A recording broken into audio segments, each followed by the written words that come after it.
پڑھ کر لوگ اپنے گھروں کو جا رہے ہوتے ہیں، ملائکہ راستوں کے دونوں کنارے کھڑے ہو کر کے خوشخبری دیتے ہوئے اعلان کرتے ہیں کہ تم اپنے عیدگاہ سے واپس جاؤ، اللہ نے تمہارے گناہوں کو بخش دیا۔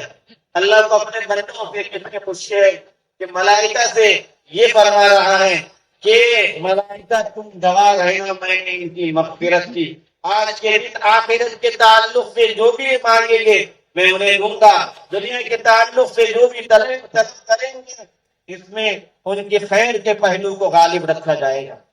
اتنا عظیم ترین دن آج ہمارے لیے خوشیوں کو لایا ہے، محبتوں کو لایا ہے۔ عید کا پیغام یہ ہے کہ مسلمان جو اللہ کی بڑائی بیان کرتے ہوئے، اللہ کی کبریائی بیان کرتے ہوئے، اس کی وحدت کے گن گاتے ہوئے راستوں سے چل کر کے عیدگاہ آتے ہیں اور یہ اقرار کرتے ہیں بڑا، سب سے بڑا، سب سے بڑھ کر، سب سے اعلیٰ اگر کوئی ہے تو وہ صرف اللہ ہے، ہم سب اسی کے سامنے جھکنے والے ہیں، اسی کے حکموں کو ماننے والے ہیں۔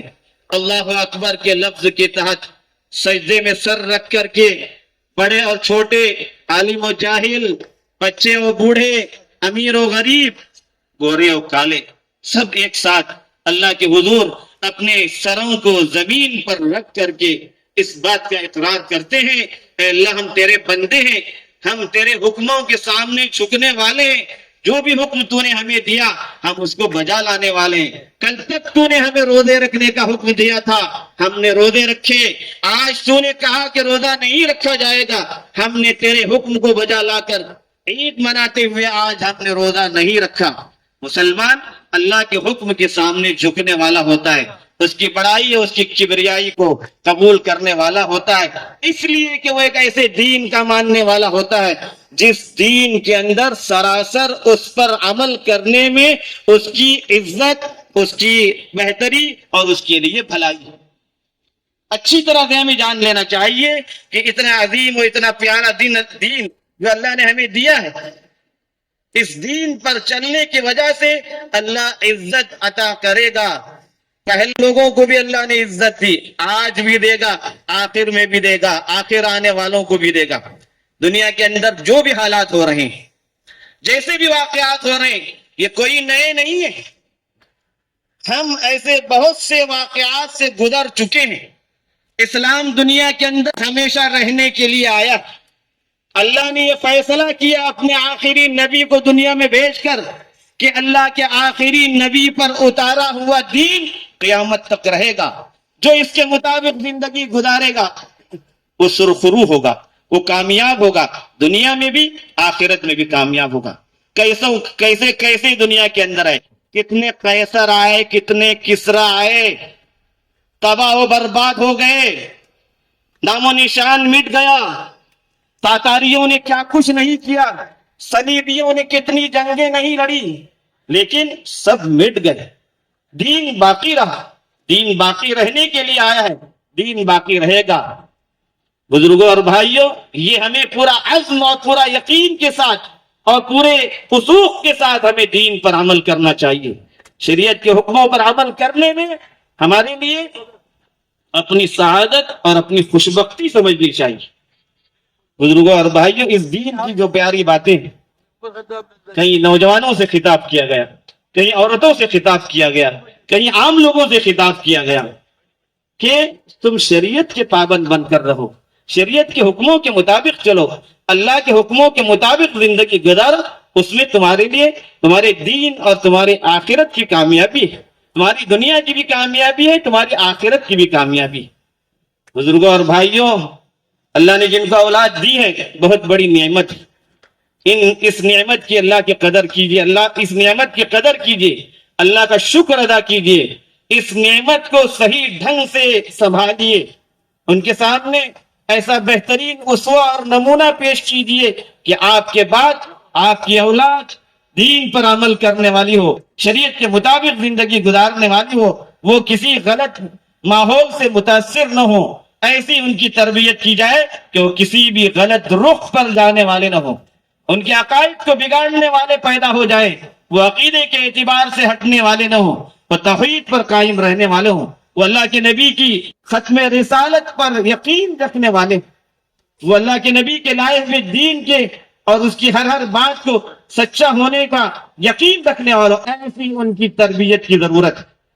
میرے نوجوان دوستو، آپ کے ہاتھ میں مستقبل ہے، آنے والے لوگوں کا آنے والا دن آپ کا ہے، آنے والا زمانہ آپ کا ہے، آپ صحیح رخ پر جائیں گے، آپ کے بعد آنے والے نسلیں صحیح رخ پر رہیں گی، اس لیے آپ کو کسی سے متاثر نہیں ہونا ہے، اسلام کی تعلیمات سے ہٹ کر کبھی زندگی نہیں گزارنی ہے، عقیدے کے اعتبار سے جو باتیں ہمارے سامنے آ رہی ہیں غلط طریقے سے پھسلانے کی، غلط رخ پر لے جانے والے کی، ہم ان تمام باتوں سے ہٹ کر زندگی گزارنے والے ہوں۔ ہمیں جو عقیدہ گھر میں سکھایا گیا ہے، توحید کا عقیدہ، رسالت کا عقیدہ، ختم نبوت کا عقیدہ، قبر و حشر کا عقیدہ، جنت و دوزخ کا عقیدہ، اس پر ہم کسی کے ساتھ کبھی کمپرمائز کرنے والے نہ ہوں۔ نوجوان دوستو، اپنے والدین کی قدر کیجئے، یہ اللہ کی سب سے بڑی نعمت ہے آپ کے پاس۔ صرف ان کی اطاعت و فرما برداری کافی نہیں ہے، ان کو خوش رکھیے، اللہ آپ سے خوش ہوگا، یہ آپ کے میرے نبی کا وعدہ ہے کہ اللہ کی خوشی والدین کو خوش رکھنے میں ہے۔ ان کے دلوں کو کبھی ٹھیس مت پہنچائیے۔ میری ماں اور بہنوں تک میرا یہ پیغام پہنچ رہا ہے، آپ پہنچائیے۔ یہ عورتیں، یہ مائیں اور بہنیں اسلام کی نظر میں ایک قیمتی ہیرا اور موتی ہے۔ جس طرح سے قیمتی سے قیمتی موتی اور ہیرے کی حفاظت کی جاتی ہے، اسلام نے ان کی حفاظت کی ہے، ان کو پردے میں رہنے کا حکم دیا ہے، ان کو غیر محرم لوگوں کے سامنے آنے سے منع کیا، ان کو مردوں کے مجمع میں آنے اور اختلاط سے روکا ہے، چاہے کسی کام کے ذریعے کیوں نہ ہو، وہ مردوں کی مجلسوں میں آ کر بیٹھنے والی نہ ہو۔ میری مائیں اور بہنیں، آپ کی کامیابی اللہ اور اس کے اطاعت، اس کے رسول کے حکموں کے ماننے میں ہے۔ نمازوں کی پابندی، رمضان کے روزوں کے بعد اپنے شوہروں کی اطاعت و فرما برداری، یہ آپ کے لیے جنت میں لے جانے کا راستہ ہے۔ اس لیے اپنے شوہروں کی اطاعت کو اپنے اوپر لازم سمجھیے، ان کے حکموں کی خلاف ورزی نہ کیجیے، ان کے حکموں کے بغیر گھروں سے نہ نکلیے، ان کی خدمت کو اپنی سعادت سمجھیے۔ جو بچے اللہ نے آپ کو دیے، آپ دونوں مل کر کے ان بچوں کی صحیح تربیت کرنے والے ہیں۔ بھائیوں اور بزرگوں، دنیا جہاں بھی چلی جائے، دنیا کے لوگ جو بھی کرنے والے کرنے دیجئے، ظلم جب اپنی انتہا کو پہنچتا ہے تو اللہ کی طرف سے بھی اس کی پکڑ ہوتی ہے۔ کیسے کیسے ظالم دنیا میں نہ آئے، کیا وہ باقی رہے؟ فرعون سے بڑھ کر ظالم کون آیا جو انا ربکم الاعلی کا دعویٰ کرتا تھا، جو زندہ لوگوں کو ذبح کر دیتا تھا، جو اپنے سامنے لوگوں کو جھکاتا تھا، اپنی نہ ماننے پر ان کو سخت سے سخت سزائیں دیتا تھا، لیکن کیا وہ باقی رہا؟ اللہ نے اس کی لاش کو عبرت کا نشان بنایا۔ موسیٰ علیہ السلام باقی رہے، ان کا لایا ہوا دین اس وقت تک باقی رہا۔ پھر اللہ نے اس نبوت کے سلسلے کو میرے اور آپ کے آقا سیدنا محمد رسول اللہ صلی اللہ علیہ وآلہ وسلم پر جب ختم فرمایا ہے تو یہ دین قیامت تک رہے گا، کوئی اس کو مٹا نہیں سکتا۔ دنیا والے مٹ جائیں گے، مٹانے والے مٹ جائیں گے، ظلم کرنے والے تباہ و برباد ہو جائیں گے۔ صبر کے ساتھ، پورے ہمت کے ساتھ، پورے عزم کے ساتھ دین پر قائم رہنے کی ضرورت ہے۔ رمضان کے پورے روزے رکھے، اللہ کی طرف سے بڑا اجر ہے۔ مزید اللہ کے نبی نے فرمایا 6 روزے اور سنت کے طور پر رکھ لو، اللہ تمہیں پورے سال کے روزوں کا ثواب دے دے گا۔ زندگی میں فرائض کی پابندی لازمی ہے، منکرات اور اللہ کے حرام کردہ چیزوں سے اجتناب لازمی ہے۔ جب یہ کام کریں گے پھر اللہ کامیابی دے گا۔ ہم ایک دعوت والی امت ہے، ہمیں اپنے قول سے، اپنے عمل سے، اپنے کردار سے لوگوں کے سامنے اسلام کا نمونہ پیش کرنا ہے۔ ایک ایسے ملک میں ہم رہتے ہیں جہاں کی بڑی آبادی اسلام کو ماننے والی نہیں ہے، ہم ان کے سامنے اپنے عمل اور اپنے کردار کے ذریعے اسلام کا صحیح نمونہ پیش کرنے والے ہیں۔ یہی سب سے بڑی دعوت ہے۔ اور جب ہم یہ نمونہ پیش کریں گے اسلام کا صحیح نمونہ ان کے سامنے آئے گا، ان کی غلط فہمیاں دور ہوں گی، اور ان کی غلط فہمیاں جب دور ہوں گی پھر وہ کسی طرح کی کوئی غلط حرکت نہیں کریں گے۔ ہمیں اس ملک کو ترقیوں پر لے جانا ہے۔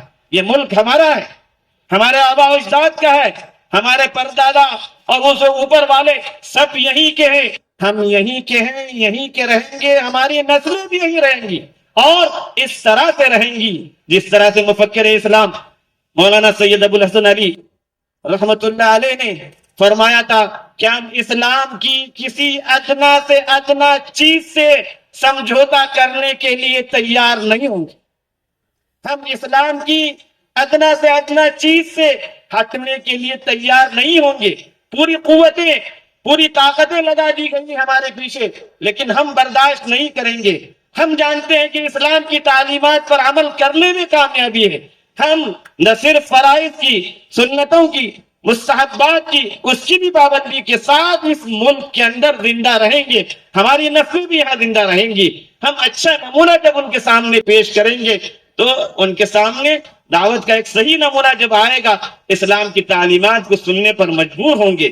بزرگوں اور بھائیوں، ہمارے لیے روحانی قوت کی ضرورت ہے۔ یہ قوت اللہ کے ذکر میں ہے۔ اللہ نے صرف اپنے ذکر کا حکم نہیں دیا بلکہ اللہ نے فرمایا وَاذْكُرُوا اللَّهَ ذِكْرًا كَثِيرًا، اللہ کا بہت زیادہ ذکر کرو، ذکر کی پابندی کیجئے۔ ذکر ہماری زندگیوں سے ختم ہو گیا، چلتے پھرتے اللہ کے ذکر کی ضرورت ہے۔ یہ ذکر ایک روحانی قوت ہمارے اندر پیدا کرے گا۔ میں اللہ سے دعا کرتا ہوں کہ اللہ تعالیٰ آج کا یہ دن ہم سبوں کے لیے جو خوشیاں اللہ نے اس دن میں رکھی ہیں وہ تمام خوشیاں ہمیں نصیب کرے، پوری امت کو نصیب کرے۔ ہم اپنے دلوں میں جو آرزویں تمنائیں لیے آئے، اللہ تو اپنے فضل سے جانتا ہے، تو اپنے فضل سے ہماری ان تمام آرزوؤں اور تمناؤں کو پوری فرما۔ ہمیں آج کے دن جو اجر ملنے والا ہے وہ پورا کا پورا اجر ہمیں عطا فرما۔ زندگی بھر ہمیں شریعت کے حکموں کے مطابق زندگی گزارنے والا بنا دے۔ میں آخر میں تمام انتظامیہ کے لوگوں کا اور تمام پولیس حضرات جتنوں نے انتظام کیے ان سبوں کا شکریہ ادا کرتا ہوں۔ وآخر دعوانا الحمدللہ۔